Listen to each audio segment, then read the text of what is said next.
Poderoso. Que palavra tremenda, que palavra gloriosa. De vale de ossos secos a exército poderoso. Queridos, o texto começa dizendo: veio sobre mim, o profeta Ezequiel, a mão do Senhor. E a mão do Senhor, vindo sobre mim, me fez andar ao redor de um vale. E ele me levou e me pôs no meio desse vale. É interessante observar a presença da mão do Senhor. A mão do Senhor aparece algumas vezes dentro da Bíblia Sagrada. A primeira vez que ela aparece é no livro do Gênesis, quando Deus suja as suas mãos no sexto dia, a fim de fazer ou fabricar o homem. A segunda vez que eu queria mencionar do aparecimento da mão do Senhor é lá no cume do Monte Sinai, quando a mão do Senhor escreve nas tábuas da lei e essas tábuas são entregues a Moisés.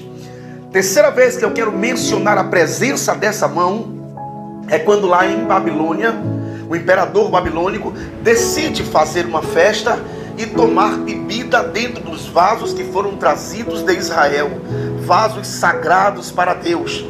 Diz a história sagrada que quando ele entra no seu quarto, a mão do Senhor vem e bate na parede, e aquela batida das mãos do Senhor, o Senhor escreve na parede: Mene, Mene, Tekel, Parsim. Traduzido: você foi pesado numa balança, você foi encontrado em falta, teu reino foi passado e dado para os medos e persas. A outra vez que eu gostaria de mencionar é quando o Senhor ele passa a noite inteira no monte, e ele desce do monte, e ele vai, ao invés de ir para casa para descansar, ele vai para o templo ensinar. E ali uma mulher é apanhada num ato de adultério e é empurrada sobre os pés do Senhor. E ali ela fica. E é tremendo porque eles estão induzindo Jesus a fazer sair da sua própria boca uma palavra de sentença condenatória para aquela mulher, a fim de cumprir a lei. Homens legalistas, homens dogmáticos, homens que, se tivessem matado aquela mulher no momento em que eles apanharam ela, teriam simplesmente cumprido a lei. Só que o texto diz que naquele dia o Senhor se abaixa e com as suas próprias mãos ele começa a escrever sobre a terra. Mais uma vez o Senhor está sujando as suas mãos de barro, como no princípio. A Bíblia menciona sobre a mão do Senhor que ela não está encolhida para que não possa salvar aquele que precisa de salvação. A Bíblia também menciona que horrenda coisa é cair nas mãos do Senhor. Pois bem, a Bíblia de vez em quando menciona essa poderosa mão, e é sobre essa poderosa mão que eu quero falar. Foi esta mão poderosa quem levou o profeta Ezequiel a um vale que estava cheio de ossos. Por que essa mão fez isso? Você já se perguntou? Queridos, a primeira coisa que eu quero que vocês possam compreender daquilo que eu vou falar a partir de diante, é que a mão do Senhor nunca nos levará a lugares que a gente quer ir, mas ela sempre nos levará a lugar em que Deus quer que a gente vá. E nem sempre os lugares em que a mão do Senhor nos levará serão lugares confortáveis, mas tenha certeza que a mão do Senhor estando conosco, três coisas não vai faltar. Não vai faltar provisão, não vai faltar proteção e não vai faltar a presença de Deus conosco. A mão do Senhor leva ele em um vale que estava cheio de ossos. Mas é interessante observarmos que o Senhor leva e faz ele andar ao redor dos ossos.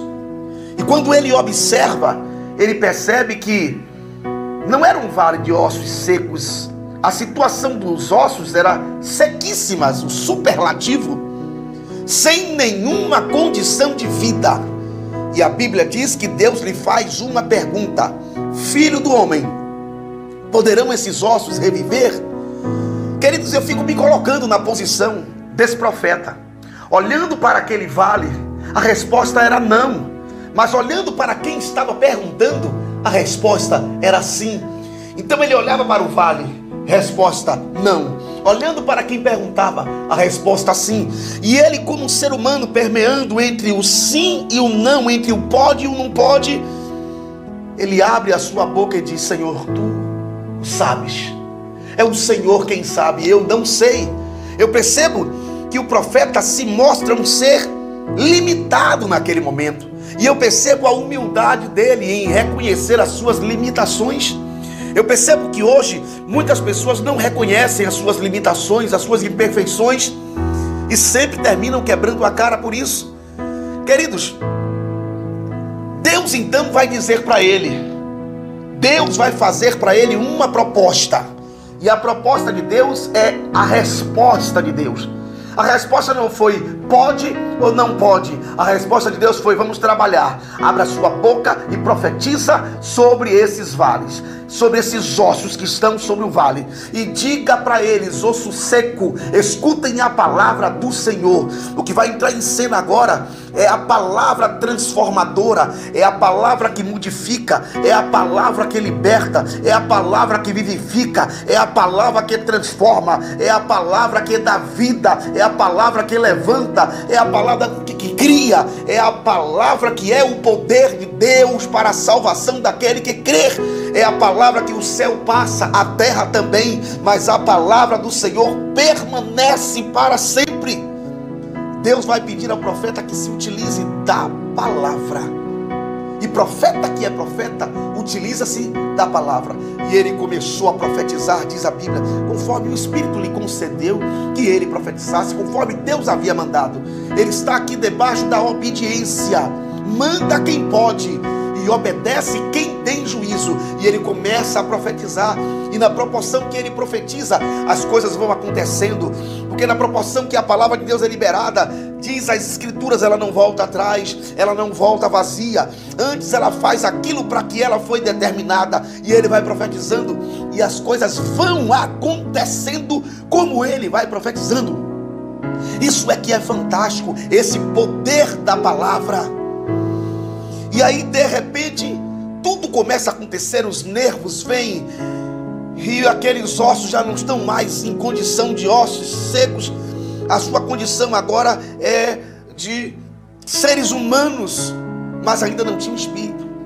Então vem a última parte, quando ele profetiza aos ventos para que venham e soprem sobre aqueles ossos e tragam vida. E aqueles ossos agora se levantam e põem-se de pé um exército numeroso. Aqui existem lições extraordinárias que eu quero tirar com você. A primeira lição que eu quero tirar com você é que quando a mão de Deus nos leva em algum lugar, por mais que esse lugar que a gente esteja indo seja um lugar que a gente está indo só para passear, o passeio ou o turismo se torna missão. Por quê? Porque a mão de Deus está conosco. E Deus não leva ninguém em algum lugar para não fazer nada. Deus sempre leva homens e mulheres de Deus em algum lugar com um propósito. A segunda coisa que eu quero lhe mostrar é que quando a mão de Deus leva ele para aquele lugar, faz ele andar ao redor dos ossos. Por que isso?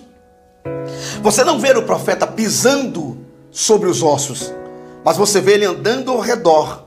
Isso é o respeito que Deus tinha para com aquele povo que não estava vivendo naquele momento na sua melhor condição de vida. Porque esse vale de ossos secos é a representação da condição em que Israel estava vivendo. Mas Israel era povo de Deus. E Deus não permite que ninguém pise sobre ninguém. Nós não fomos chamados para pisar sobre ninguém. Outra coisa que eu queria que você compreendesse: não critique, não menospreze, não diminua, não subjugue alguém que não esteja vivendo na sua melhor condição de vida do ponto de vista espiritual. Não faça isso, sabe por quê? Porque a vida é como uma roda gigante. Ora a gente está em cima, ora a gente está embaixo. E aí é o grande perigo. Porque, queridos, a Bíblia diz que a vida de um homem é como a luz da aurora. A nossa vida, ela vai raiando, raiando até ela ser dia perfeito. Mas nós não vivemos o tempo inteiro na estação do verão.